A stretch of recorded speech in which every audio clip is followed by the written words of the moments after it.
Alright, sweetie, tonight I'm going to tell you the story of Samuel, a very special boy in the Bible. Is he like David who fought Goliath? Well, Samuel was special in a different way. He didn't fight giants, but he did listen to God, and that made him very important. Want to hear how it all began? Yes, please. Okay. A long time ago, there was a woman named Hannah. She was very sad because she didn't have any children. So, she prayed to God and asked him for a baby. She promised that if God gave her a son, she would give him back to God to serve him all his life. Did God listen to her? Yes, he did. God heard Hannah's prayer and gave her a baby boy. She named him Samuel, which means God has heard.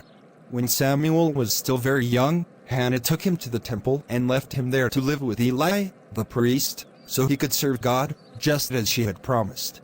She left him there? Wasn't she sad? She was probably a little sad, but she was also very happy because she knew Samuel was going to serve God. She trusted God and believed it was the best thing for him. What happened to Samuel in the temple?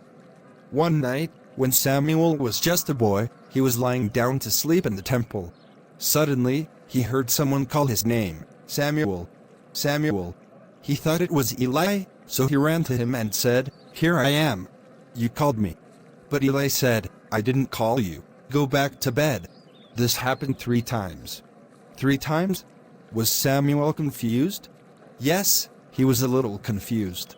But after the 3rd time, Eli realized it was God who was calling Samuel. So, he told Samuel, "Next time you hear the voice, say, 'Speak, Lord, for your servant is listening.'" Did Samuel do it? Yes, he did. When God called again, Samuel said, "Speak, Lord, for your servant is listening." And from that moment on, God spoke to Samuel often, and Samuel listened carefully to everything God said. Wow, Samuel really did listen to God. He did. And because Samuel was faithful and listened to God, he grew up to become a great prophet and leader for the people of Israel.